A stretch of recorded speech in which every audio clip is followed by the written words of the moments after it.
الحمد لله رب العالمين والعاقبة للمتقين ولا عدوان إلا على الظالمين وأشهد أن لا إله إلا الله وحده لا شريك له ولي الصالحين وأشهد أن محمدا عبده ورسوله وصفيه من خلقه وخليله سيد الأولين والآخرين اللهم صل عليه وعلى آله وصحبه ومن اتبعهم بإحسان إلى يوم الدين أما بعد. Mes chers frères et sœurs, nombreux sont ceux qui se croient meilleurs que les autres parce qu'ils ont de l'argent, parce qu'ils sont musclés, parce qu'ils sont sportifs, parce qu'ils sont diplômés, parce qu'ils sont intelligents ou parce qu'ils sont connus. La modestie, c'est le contraire de l'orgueil. C'est le fait que tu ne te crois pas supérieur aux autres par ta science, ton poste, ton argent, ta famille, ta notoriété, etc. Nos pieux prédécesseurs, rahimahumullah, étaient humbles, ils étaient modestes. Quand ils avaient affaire à une personne âgée, ils considéraient cette personne âgée comme leur père. Et donc, ils échangeaient avec lui avec respect. Quand ils échangeaient avec quelqu'un de plus jeune qu'eux, ils le considéraient comme leur fils et ils échangeaient avec lui avec beaucoup de miséricorde. Quand ils échangeaient avec quelqu'un de leur âge, ils le considéraient comme leur frère. Et ils étaient justes et équitables envers leurs frères. Ils ne cherchaient pas à les écraser, à les piétiner, à être supérieurs à eux. Et aujourd'hui, on vit dans un monde où malheureusement, l'orgueil a pris trop de place. Combien sont nombreux ceux et celles qui se croient supérieurs aux autres, meilleurs que les autres, plus forts que les autres, plus intelligents que les autres. Subhanallah. C'est ce que l'islam nous enseigne, d'avoir cet état d'esprit, ou plutôt de faire preuve d'humilité, de modestie, que tu ne te crois jamais supérieur à quelqu'un dans quoi que ce soit. Même si tu as des compétences, des diplômes et que tu es qualifié dans certains domaines, vois-toi comme étant quelqu'un petit. C'est mieux pour ton ego. La modestie est une qualité très importante dont doit se parer le croyant et la croyante. Allah tabarak wa ta'ala a fait l'éloge des personnes modestes. Allah tabarak wa ta'ala dit wa ibadur rahmani alladhina yamshuna 'ala al-ardi hawna wa idha khatabahumul jahiluna qalu salama. Les serviteurs du tout miséricordieux sont ceux qui marchent humblement sur terre. Ils ne marchent pas sur terre avec orgueil. Qui, lorsque les ignorants s'adressent à eux, disent paix. C'est des gens qui ne sont pas orgueilleux, qui ne se voient pas supérieurs aux autres. C'est des gens qui vivent avec quoi? Avec ce comportement qui est la modestie. Le prophète sallallahu alayhi wa sallam a dit dans le hadith rapporté par l'imam Muslim, Allah m'a inspiré ce commandement, soyez modestes, jusqu'à ce que nul ne se vante de sa supériorité sur son prochain et que nul n'agresse son prochain. Vous écoutez s'il vous plaît? Soyez modestes, jusqu'à ce que nul ne se vante de sa supériorité sur son prochain.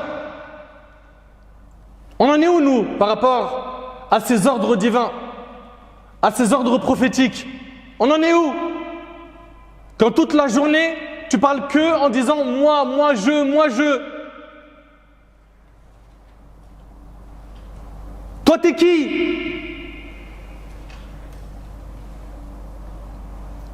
Subhanak ya Rabb. C'est étonnant de voir aujourd'hui à quel point les gens ils font que de se flatter H24. Ils se jettent des fleurs toute la journée. Même s'il n'est pas compétent dans tel ou tel domaine, il va te montrer ou il va essayer de te prouver qu'il est compétent. Pourquoi? Juste parce qu'il a de l'orgueil. Le premier à avoir manifesté de l'orgueil, c'est qui? Iblis. Ana khayrun minh. C'est parce qu'il a dit, quand Allah Ta'ala lui a demandé de se prosterner pour Adam, alayhi salam, il a dit, je suis meilleur que lui. Tu m'as créé de feu et lui de terre. Donc toi qui fais preuve d'orgueil, ton imam, ton guide, c'est le diable.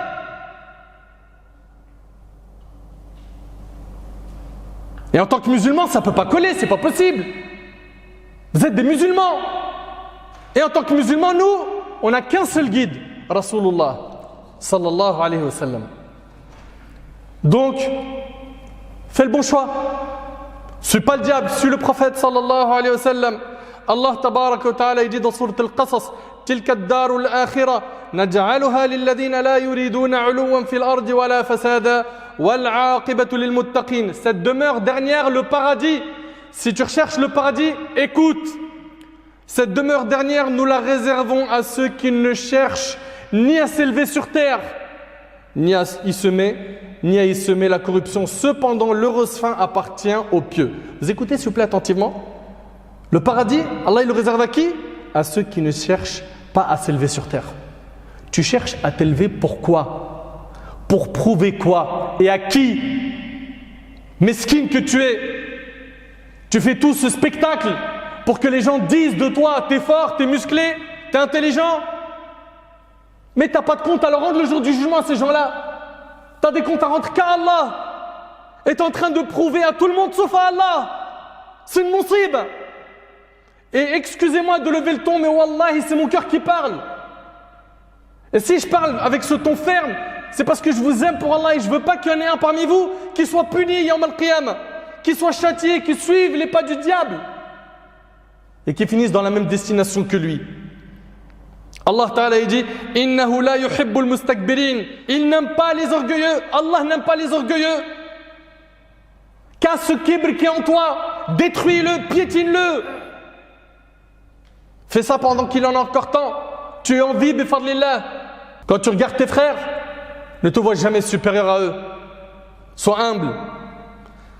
L'orgueil est de deux sortes. L'orgueil envers la vérité et l'orgueil envers les créatures.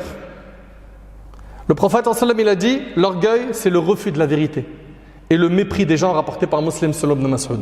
L'orgueil c'est quoi? Comme ça on donne une définition à ce terme, c'est le fait de refuser la vérité et de mépriser les gens. Je les méprise, je me sens au-dessus. C'est qui lui? Lui il a le même nombre d'abonnés que moi, lui il a mon argent lui il a mes diplômes, lui il a mes médailles dans tel sport. La hawla wa la quwwata illa billah al-ali al-azim.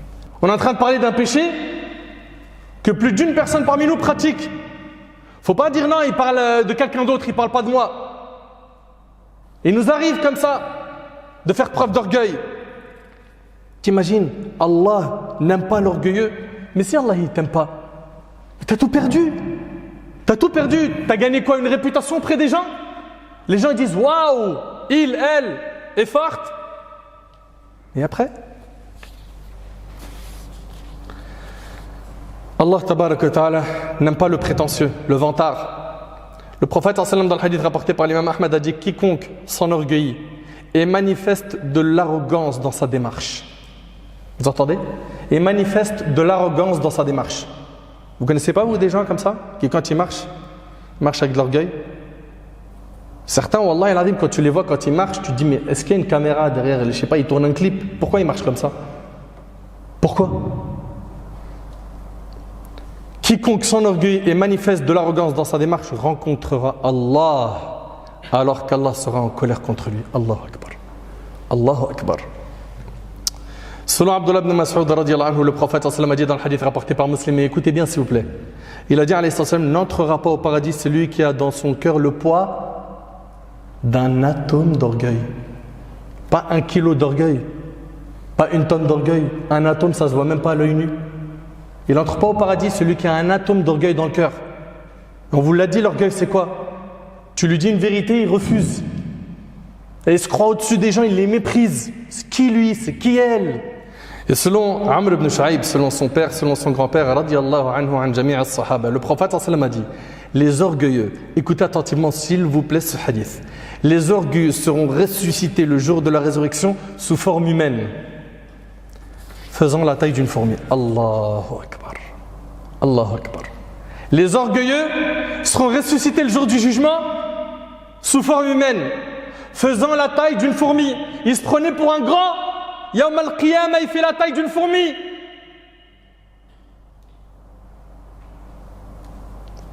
Ils se feront piétiner, écraser Yawm al-Qiyamah. L'humiliation les couvrira de tous côtés. Ils seront conduits dans une prison de l'enfer appelée Bolas. Le feu les couvrira et on les abreuvera. C'est quoi leur boisson? Des sécrétions des gens de l'enfer. Voilà, vous imaginez? Et le hadith il est rapporté par Tirmidhi et d'autres. Pourquoi les gens font-ils preuve d'arrogance? Pourquoi les uns manifestent-ils une supériorité sur les autres? Pourquoi certains méprisent-ils d'autres? Si seulement ils méditaient leur création.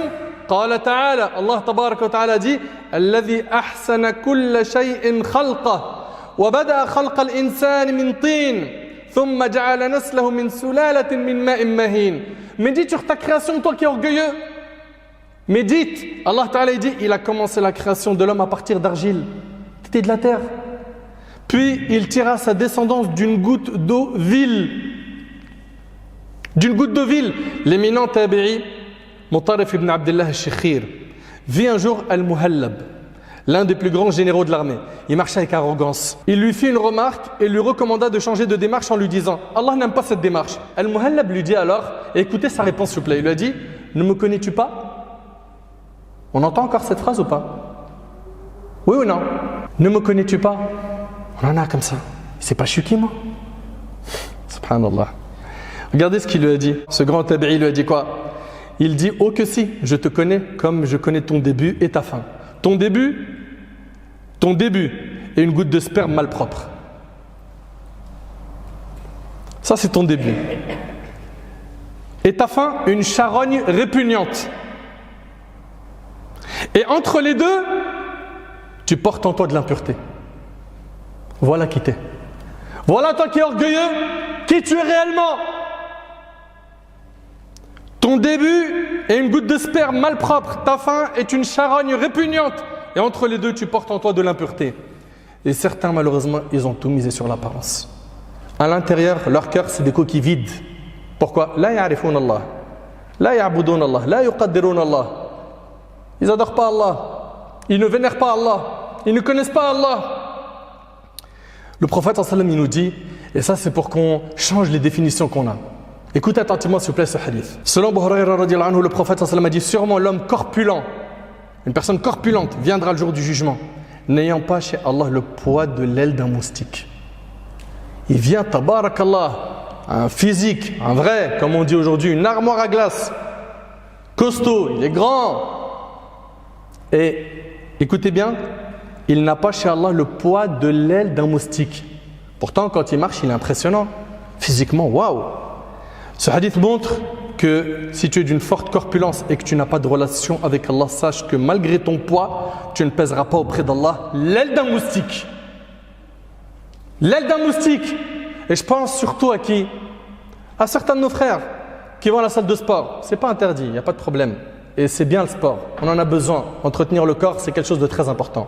Mais lui, pourquoi il y va? Je ne généralise pas, mais une catégorie de gens, ils vont pourquoi? Pour s'enorgueillir. Pour arriver en été, mettre les t-shirts et montrer leurs muscles. Sahl ibn Sa'd al-Sa'idi radiyallahu anhu a dit, quelqu'un passa devant le prophète sallam qui dit à un homme assis près de lui, que penses-tu de cet homme? L'autre dit, c'est quelqu'un de la classe noble. Par Allah, il mérite qu'on lui donne la main de toute femme qu'il demande en mariage et qu'on accepte son intercession. Ça c'est pour le premier qui est passé. Ensuite, un autre homme est passé. Le prophète sallam dit à son compagnon, que pense-t-il de celui-ci? Il dit, ô messager d'Allah, voilà quelqu'un appartenant aux pauvres des musulmans. Il mérite qu'on lui refuse la main de celle qu'il demande en mariage, qu'on n'accepte pas son intercession. Et s'il parle, qu'on n'écoute pas ce qu'il dit. Là, en deux mots, qu'est-ce qu'il est en train de lui dire le compagnon? Que par l'apparence, le premier est brillant, il a l'air d'avoir beaucoup de valeur, et le deuxième, non, n'a pas vraiment de valeur. Et subhanallah, regardez ce que le prophète sallam a dit. Le prophète sallam a dit alors, cet homme, il parle du deuxième, le pauvre, il a dit cet homme est meilleur que tout le contenant de la terre de cet autre. Al-Maqayis fi din mukhtalifa. Nous dans la religion on ne voit pas les choses de la même manière. Dans la religion tu n'as pas de la valeur parce que tu as sorti la dernière Mercedes, tu as tel Ferrari, tu as une grosse Lamborghini. Non, Wallahi l'azim, c'est pas avec ça que tu as de la valeur. Auprès d'Allah tu as de la valeur par quoi? Par l'entretien du cœur, par le fait que tu fais des œuvres pieuses. Le prophète sallam a dit, certes Allah ne regarde pas vos corps ni vos images, mais il regarde vos cœurs et vos actes rapportés par un musulman. Le plus noble d'entre vous auprès d'Allah est le plus pieux. Le meilleur d'entre nous c'est qui? C'est le plus pieux. C'est pas celui qui a sorti le dernier modèle de tel véhicule ou telle moto ou tel scooter ou qui a je ne sais quel smartphone ou qui part dans telle destination et il snap ses vacances. Non. Celui qui a de la valeur auprès d'Allah, c'est qui? C'est le plus pieux. Et regardez bien, subhanallah, en voyant tous ces hadiths, parfois il nous arrive de voir des gens qui ne sont pas, on va dire, avantagés physiquement. Et certains vont les mépriser. Dire, regarde, il a tel handicap, ou il a telle chose qui n'est pas une qualité. Certains vont le regarder de haut, alors qu'il est possible que cette personne-là, qui aux yeux des gens n'a pas une grande valeur auprès d'Allah tabaraka wa ta'ala, ça se peut que sa valeur elle est immense.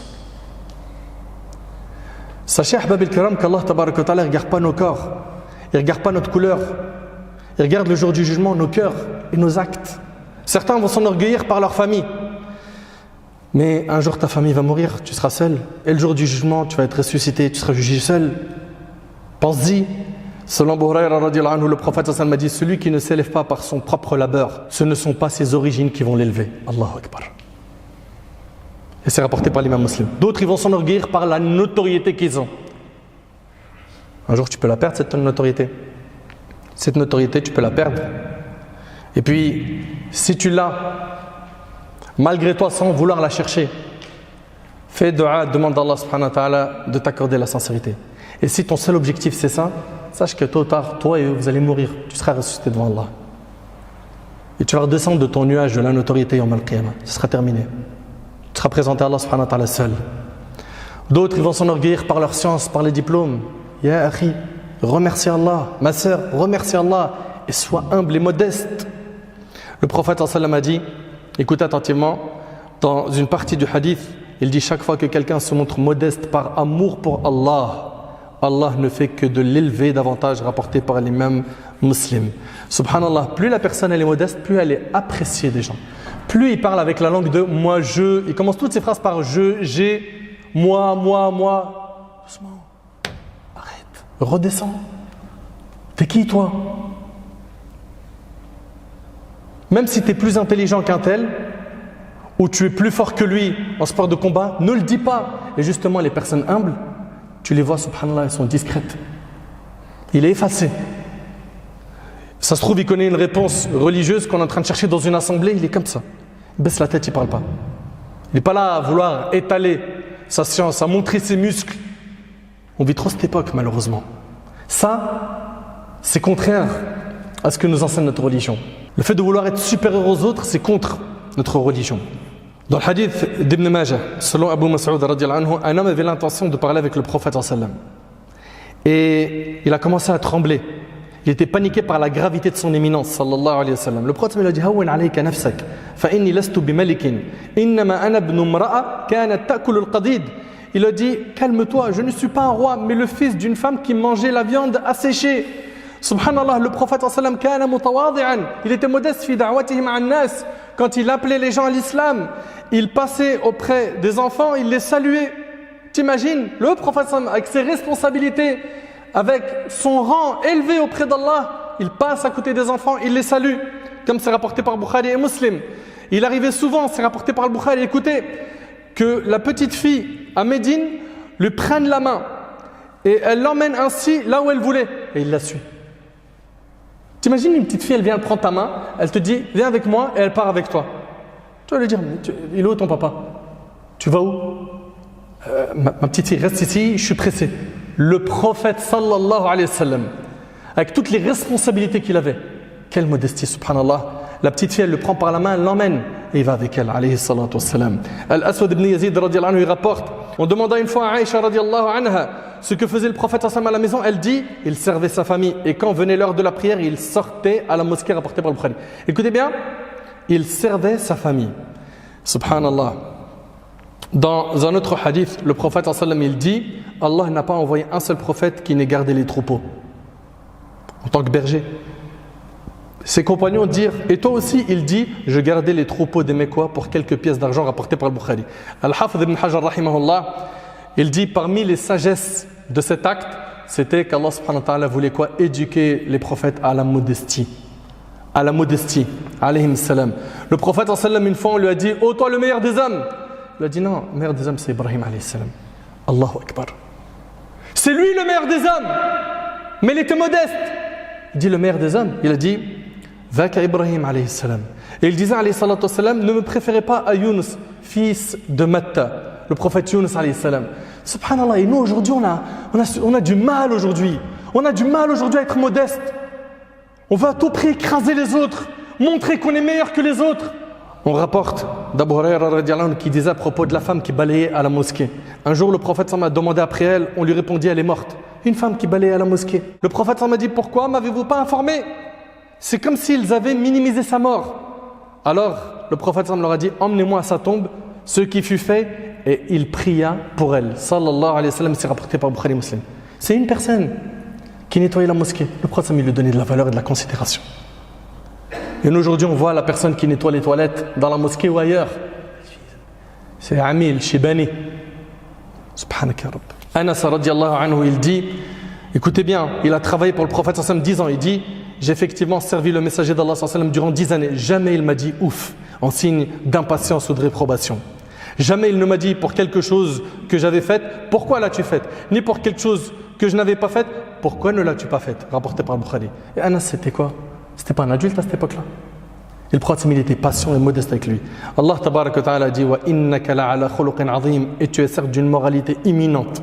Il parle de qui? Du prophète. Il avait un comportement exemplaire. Et Allah azza wa jalla dit laqad kana lakum fi rasulillah uswatun hasana. En effet, vous avez dans le messager d'Allah un excellent modèle à suivre pour quiconque espère en Allah et au jour dernier et invoque Allah fréquemment. Ahbab al-kiram, suivons le prophète sallallahu alayhi wa sallam. Et pour terminer, Ibn Taymiyyah rahimahullah a dit une parole, wallahi al-azim, elle mérite beaucoup de méditation. Et c'est avec ça que je termine. Soyez attentifs, barakallahu fikum. Il a dit العامة تقول قيمة كل امرئ ما يحسن والخاصة تقول قيمة كل امرئ ما يطلب. Ibn Taymiyyah rahimahullah dit la masse des gens disent la valeur de chaque personne est dans ce qu'elle sait faire. Ça c'est la masse. La masse des gens disent la valeur de chaque personne est dans ce qu'elle sait faire. Lui il est bon en informatique, il a de la valeur. Lui c'est un médecin. Lui, il est bon dans tel domaine. La valeur de chaque personne est dans ce qu'elle sait faire. Qui dit ça? La masse des gens. Et les gens proches d'Allah disent la valeur de chaque personne est dans ce qu'elle recherche. La valeur de chaque personne est dans ce qu'elle recherche. Tu recherches quoi? Al-Firdaus, voilà, tu as de la valeur. Tu recherches quoi? Ridallah, la satisfaction d'Allah, tu as de la valeur. Tu recherches quoi? Briller uniquement dans ce monde? Est-ce que tu penses que c'est comme ça qu'on a de la valeur auprès d'Allah? Méditez bien s'il vous plaît. La masse des gens disent la valeur de chaque personne est dans ce qu'elle sait faire. Et les gens proches d'Allah disent la valeur de chaque personne est dans ce qu'elle recherche. Tu recherches quoi? Ça c'est une question. J'aimerais Inch'Allah que tu finisses la khutbah dessus. Qu'est-ce que je recherche? Qu'est-ce que je veux? Je veux quoi de cette vie? C'est quoi mon plus grand objectif? Qu'est-ce que je recherche le plus? Si c'est Al-Jannah, félicitations. Si c'est pas ça, retrousse tes manches. Allez, change. Réforme-toi. Reviens à Allah subhanahu wa ta'ala.